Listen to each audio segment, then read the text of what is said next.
Om Swastiastu.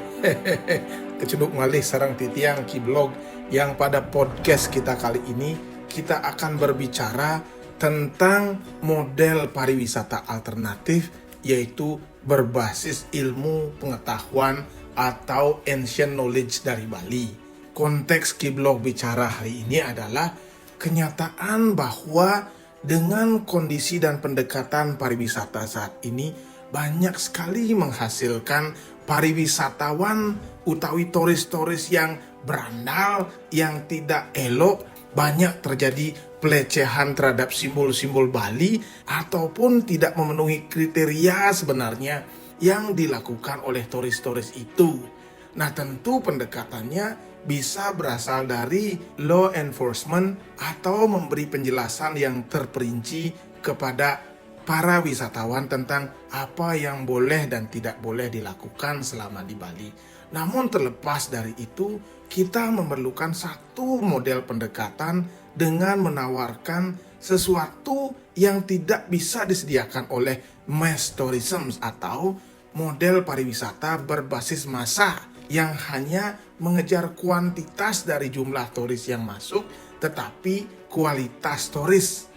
Nah, untuk itu kita memerlukan model pendekatan pariwisata radikal, yaitu berbasis precious knowledge atau ancient knowledge Bali.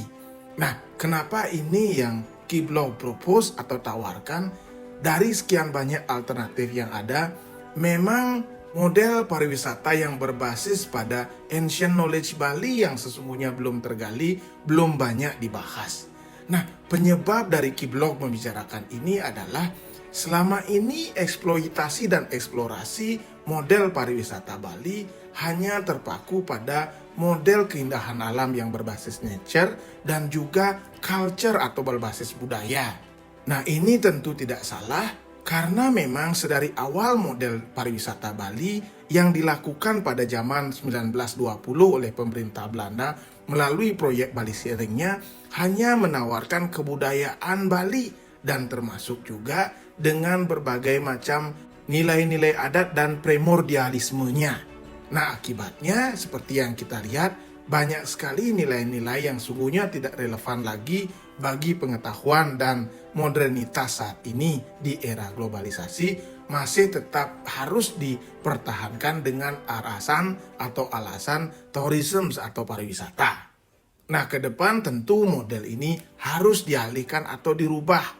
Nah, salah satu cara yang dapat merubah ini adalah orientasi yang berbasis pada pemahaman atau pengetahuan kuno yang diwariskan sebenarnya oleh para tetua Bali yang masih menjadi andalan dan tumpuan masyarakat Bali untuk dapat diwariskan ke dunia internasional. Dalam hal ini adalah pengetahuan.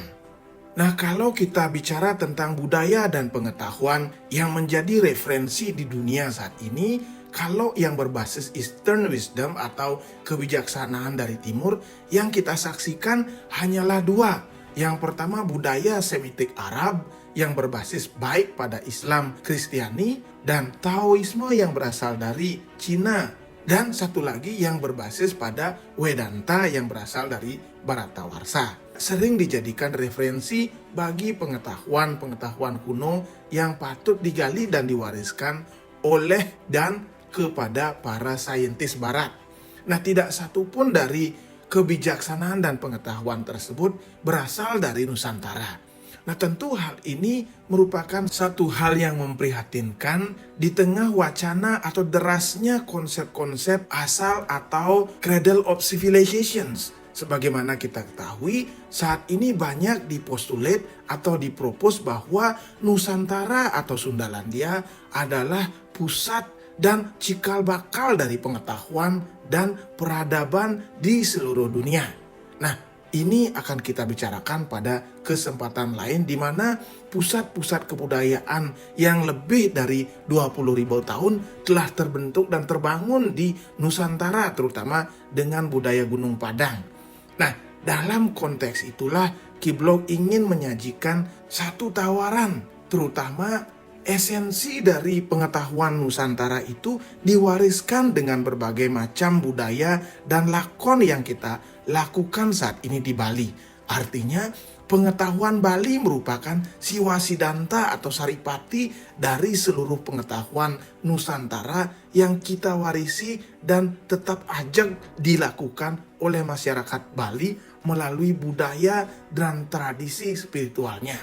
Nah, tentu hal ini sangat patut dan pantas kita propose mengingat Nusantara diwakili oleh Bali sangat layak diajukan mengingat keberagaman dan efikasi atau kemanjuran atau kemujaraban pengetahuan Nusantara yang sungguh-sungguh sangat advance sesungguhnya. Nah, seperti apa pengetahuan Nusantara itu? Mari kita bahas bersama-sama. Perkembangan pengetahuan di Nusantara sesungguhnya tumbuh bahkan jauh sebelum era kerajaan-kerajaan terbentuk di Indonesia, terutama jauh sebelum era Masehi dimulai.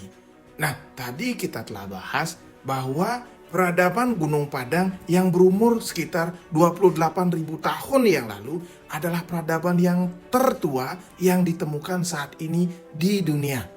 Nah, adapun yang saat ini dianggap sebagai pengetahuan dan peradaban tertua adalah Göbekli Tepe di Turki yang berumur sekitar 10 hingga 11.000 tahun.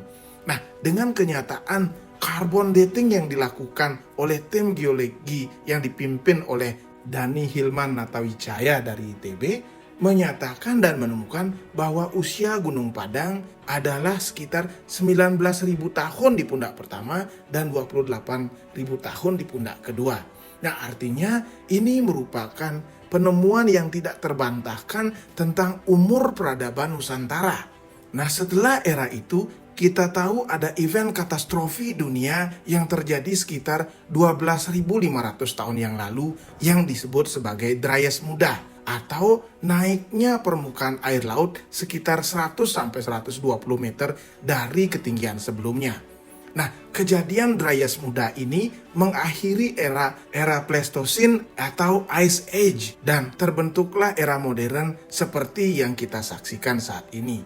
Nah, akibat dari Dryas Muda itu sungguh parah. Banyak kebudayaan yang dulunya memang terletak di pesisir laut dan lembah sungai pada akhirnya tenggelam oleh satu event katastrofi ini yang menenggelamkan seluruh kebudayaan pesisir, termasuk peradaban-peradaban besar dunia. Selain itu, keberadaan Dryas Muda ini juga mengubah peta dunia secara masif. Nah, kita tahu sebelum itu Jazirah Asia Tenggara, Kalimantan, Sumatera, dan Jawa menjadi satu kesatuan yang disebut sebagai Sundalandia.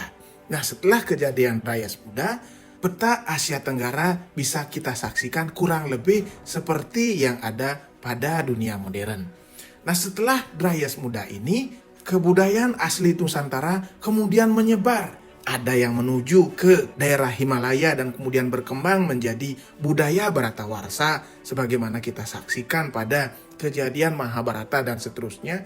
Juga ada menyebar ke Taiwan maupun ke daerah Australia. Penyebaran penduduk yang berbasis dari Sundalandia ini kita kenal sebagai Out of Sundaland dengan proponen atau pengusul utama seperti Stephen Oppenheimer dari Oxford University. Nah, untuk lebih lengkapnya kita akan bahas pada kesempatan yang lain. Nah, sekarang kita fokus kepada pengetahuan Nusantara yang diwariskan dan masih kita saksikan keberadaannya saat ini dengan berbagai laku spiritual dalam budaya Bali. Artinya, tradisi yang kita lakukan di Bali menjadi perpustakaan hidup bagi pelestarian ilmu pengetahuan Nusantara yang masih bisa kita warisi dan saksikan pada dunia modern ini. Nah, setelah era kerajaan, terutama kedatangan para resi yang berasal dari India, lengkap sudah alkulturasi budaya yang memang asli Nusantara ini dengan ilmu pengetahuan yang berbasis di Bharatawarsha yang awalnya didatangkan dari Nusantara ini.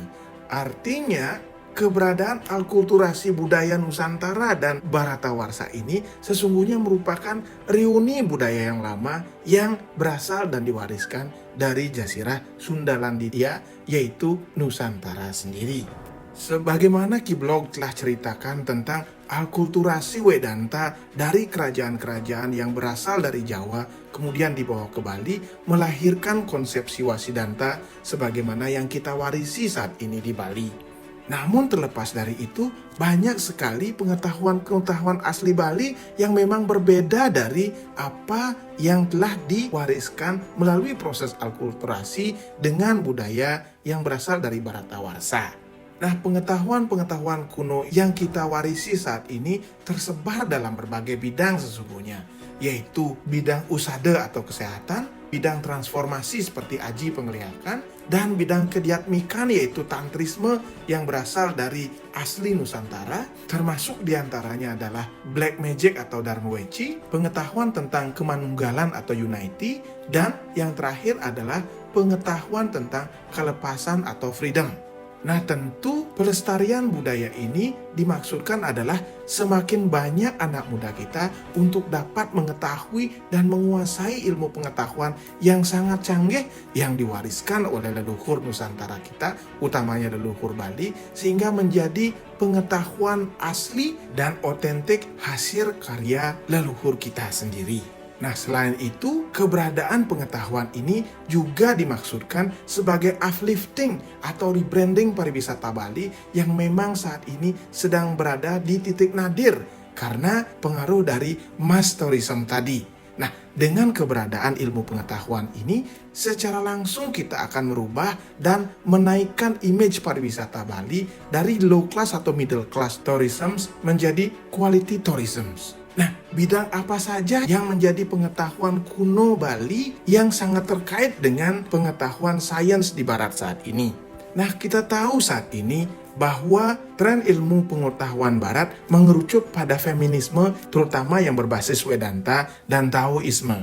Berbagai pengetahuan timur yang berbasis pada consciousness saat ini sedang tren di barat. Ilmu pengetahuan barat yang sedemikian rigid dengan pendekatan empirik berbasis materialistik kemudian berubah ke arah feminisme yang berbasis pada consciousness.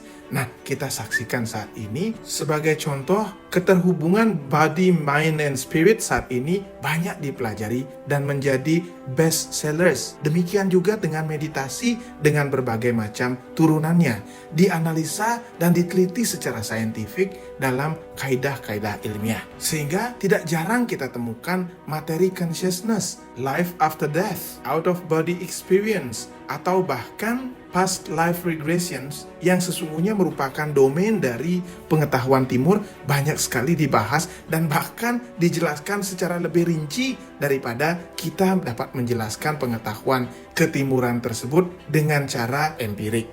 Nah, tentu hal ini agak mengenaskan bagi perkembangan pengetahuan di dunia timur seperti halnya di Nusantara. Pengetahuan kita yang memang sudah diwariskan secara turun-temurun dijelaskan dengan cara empirik oleh ilmuwan-ilmuwan barat dan pada akhirnya kita belajar dari mereka.